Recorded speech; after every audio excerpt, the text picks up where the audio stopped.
Guys, balik lagi bersama saya Akbar CK. Gimana nih? Enak nggak jadi warga negara Indonesia?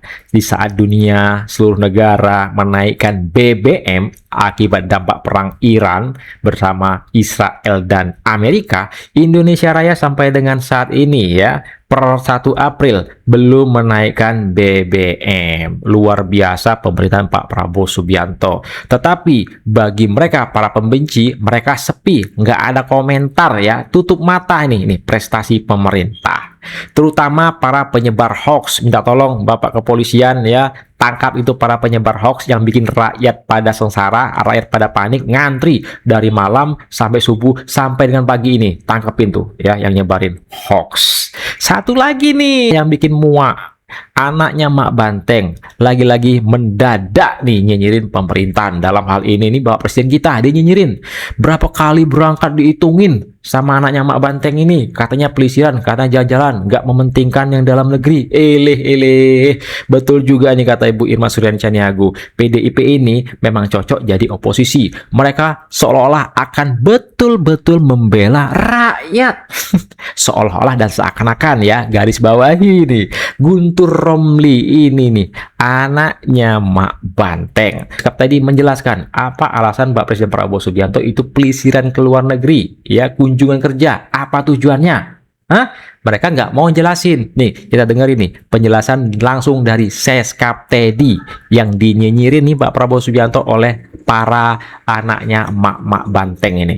Tidak peduli dengan segala kritik yang muncul dari terkait Presiden pemecah rekor pelesiran ke luar negeri, Presiden Prabowo tetap melanjutkan kunjungan ke luar negeri saat ini ke Jepang dan Korea Selatan. Kalau kita membaca data, kunjungan ini hampir yang ke-50 kali sejak Presiden Prabowo 17 bulan lalu, hampir 4 bulan Presiden Prabowo menghabiskan waktunya di luar negeri dibanding di dalam negeri. Padahal yang menjadi keprihatinan, yang menjadi kekhawatiran publik di Indonesia adalah konflik yang ada di Timur Tengah dan dampaknya terhadap kenaikan harga BBM, kenaikan minyak dunia, terhadap beban fiskal kita, dan juga 2 kapal tanker Pertamina yang belum bisa meloloskan diri dari Selat Hormuz. Tapi kenapa kunjungan yang diprioritaskan saat ini malah ke Jepang dan Korea Selatan? Ada yang beranggapan bahwa Presiden Prabowo mengalami ketulian prioritas. Apa yang menjadi keluhan publik tidak dijawab. Ibaratnya ada keluhan di kepala, dengkulnya yang digaruk. Kerjasama antara Indonesia dan Jepang dan investasi pemerintah Jepang dan swasta dari Jepang ke Indonesia sebesar kurang lebih 380 triliun rupiah. Jadi pada hari ini 30 Maret 2026 Bapak Presiden di hari pertama di Jepang secara keseluruhan tadi pagi sampai siang bertemu dengan Kaisar Naruhito, kemudian juga putra mahkota Jepang Fumihito. Intinya bahas berbagai macam kerjasama dan peningkatan kerjasama antara pemerintah Indonesia dan Jepang. Terutama tadi yang menarik adalah tentang perlindungan terhadap hutan dan lingkungan hidup. Itu tadi beliau berdua bertemu kurang lebih 45 menit, kemudian dilanjutkan dengan makan siang, jadi total keseluruhan hampir 2 jam lebih di Kekaisaran Jepang. Itu yang pertama. Kemudian yang kedua yang menarik, siang sampai sore tadi ada Business Forum. Intinya dari Business Forum itu adalah adanya kerjasama antara Indonesia dan Jepang dan investasi pemerintah Jepang dan swasta dari Jepang ke Indonesia sebesar kurang lebih 380 triliun rupiah. Indonesia dengan investasi yang begitu besar di sini, tadi Pak Presiden datang 380 triliun investasi datang, gitu kan? Itu adalah bukti bahwa Indonesia menjadi magnet investasi dunia. Itu yang pertama. Kemudian yang kedua, di luar semakin mantap untuk berinvestasi di Indonesia. Tuh anak Mak Banteng. Mak Banteng mana Mak Banteng? Urusin ya anak-anaknya ya. Biar nggak nyinyir. Bukan kritik, itu nyinyir namanya. Kritik itu tahu data, ya kan? Kasih solusi. Bukannya malah nyinyir. PDIP PDIP ini bagusnya jadi oposisi dia bagus. Iya, Tapi iya, ketika dia menang dia nggak bagus. Karena ketika dia sebentar. Karena ketika dia menang dia diam seperti kura-kura. Aha. Tapi Cocok. ketika dia kalah baru dia menjadi betul-betul jadi wong cilik. Itu kata Bu Irma Suryani Caniago. Seolah-olah ya betul-betul membela rakyat, betul-betul jadi wong cilik. Padahal kata Ibu Irma Suryani Caniago ya. Nih.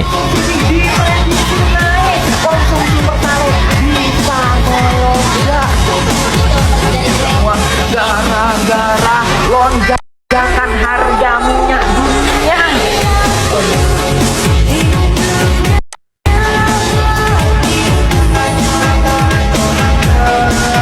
Mantap Bapak Presiden Prabowo Subianto ya. Ini tadi salah satu penyebar hoax BBM naik.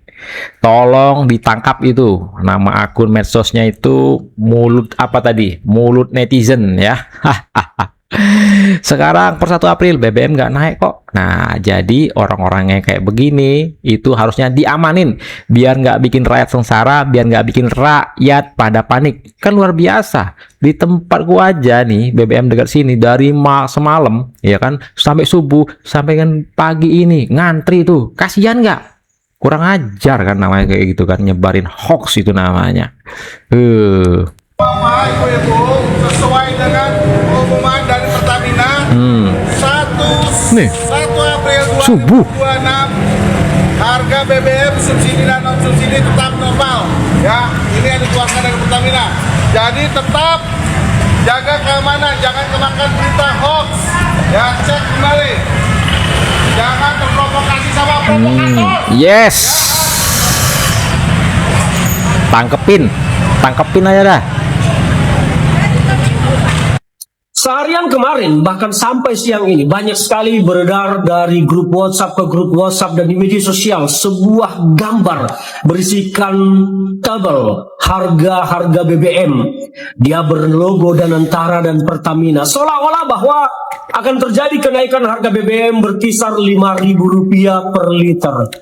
Padahal, dari kemarin-kemarin saya sudah menyampaikan dalam monolog saya, kita harus sangat bersyukur menjadi warga negara Indonesia karena pemerintah memilih tidak menaikkan harga BBM di tengah kondisi global yang tidak menentu dan tekanan harga minyak dunia yang memang sangat menekan semua negara. Dan hari ini pemerintah mengumumkan tidak ada kenaikan harga BBM non subsidi. Artinya Pertalite dan solar tetap harganya seperti sedia kala. Luar biasa tidak? Hebat negara kita ini.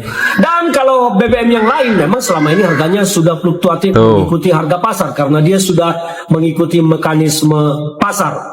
Di antaranya Pertamax, Dexlite dan sejenisnya. Inilah yang saya mau menghimbau kepada masyarakat kita agar tidak mudah terprovokasi oleh hoax. Apalagi tiba-tiba langsung berbondong-bondong ke SPBU ngantri hanya untuk mengisi bahan bakar karena takut akan kenaikan harga. Dan saya pun sangat heran, kaget ya, melihat bangsa kita ini. Kenapa begitu banyak orang-orang yang sangat tega menyebar informasi hoax, tujuannya hanya menyebabkan ketakutan dan kekhawatiran masyarakat kita. Ini adalah kejahatan menurut saya yang tidak boleh dibiarkan karena dia berupaya memancing di air keruh, berupaya menciptakan kepanikan di tengah masyarakat kita. Tujuannya apa? Mungkin tujuannya mau menjatuhkan Presiden Prabowo. Dan saya berharap teman-teman di intelijen, baik itu BIN, BAIS, dan selain harus aktif mencari dalang-dalang penyebar hoax seperti ini. Mencari dalang penyebar hoax seperti ini. Jadi tangkap penyebar hoax itu ya. Tega sekali ya. Bikin rakyat sengsara, ngantri rakyat dari semalam. Aduh, pagi subuh sampai pagi masih ngantri gara-gara penyebar hoax ini. Yang kayak gitu-gitu betul harus ditangkap ya. Tadi salah satunya netizen dan lain-lainnya itu banyak tuh. Yang dari anak abah segala macem. Kali ini Bung Ferdinand ini tercatat masih kader PDIP kalau nggak salah. Ini baru mantap nih kader PDIP seperti ini. Ya objektif dia menilai pemerintahan. Enak nggak jadi warga negara Indonesia? Enak lah. Kawan-kawan, apakah sudah tertawa riak dan gembira selalu dengan aura positif? hari ini 31 Maret 2026 begitu membuncah beragam hoax tentang kenaikan BBM, kenaikan tarif listrik. Malah saya membaca juga di online ada netizen menyebar katanya solar bakal 23.000. Harusnya kita bersyukur ya kepada apa yang terjadi hari ini di tataran bawah dari konten-konten yang saya buat menjelang Lebaran kemarin. Harga-harga terkendali dalam sejarah Lebaran Indonesia. Harusnya kita mengapresiasi. Iya, betul. Stabil. Masalah mudik pun berjalan dengan baik dengan kebijakan work from anywhere gitu. Dan banyak hal lain yang positif. Program Presiden Prabowo mandiri dalam energi ya kan sudah berjalan. Kemandirian pangan terlebih. Kita tidak lagi impor bahan pangan, beras dan seterusnya. Stok pun melipat 5 juta ton dan mendapat kompanyon Menteri Amran yang bagus. Kemudian ketahanan air juga berproses gitu ya. Kalau saya membandingkan era Pak Jokowi lalu, dia datang dari orang biasa ya, orang biasa dan disupport oleh para content producer, buzzer yang bagus. Kalau era itu sama dengan hari ini, saya yakin konten-konten kebaikan tentang PS itu akan membuncah. Tapi seorang PS berangkat dari bukan orang biasa, ya kan, jenderal. Terus di saat menjabat, oligarki disentuh, mafia disentuh, tantangan ponglo dan oligarki yang ingin membiayai membuat konten itu juga serangannya ada dan nyata di sosmed. Oleh karenanya saya selalu menggugah, mari kedepankan hati nurani, akal dan budi untuk memulai sesuatu kebaikan. Jadi harusnya kita mengapresiasi esok tidak ada kenaikan BBM, tidak ada kenaikan harga listrik, ya kan? Nah, saya menjadi teringat akan Bill Kovac dalam buku Blur. Di saat tsunami informasi memang menapis dari kata tapis, ya kan? Menapis atau memfilter mana kebenaran menjadi susah. Blur, kuncinya memang hati nurani, akal, dan budi yang terasah. Dan 3 poin tadi adalah ruh dasar komunikasi dasar gitu. Orang-orang yang mengedepankan ini bisa kok membaca, merasakan, menilai bahwa pemerintah ini bekerja untuk saat ini afirmasinya kepada rakyat kebanyakan. Kita dukung dan terima kasih pemerintah Prabowo Subianto. Terima kasih pemerintahan Pak Prabowo Subianto. Kita dukung pemerintah ya dalam hal ini. Ini baru betul nih. Ya, yang kayak gini. Meneduhkan, menyejukkan, menenangkan. Bukan bikin panik. Luar biasa prestasi Bapak Presiden Prabowo Subianto. Pemerintahan Bapak Prabowo Gibran tentunya ya. Luar biasa. Bukan malah menyebar hoax. Kita apresiasi pemerintahan kita, guys.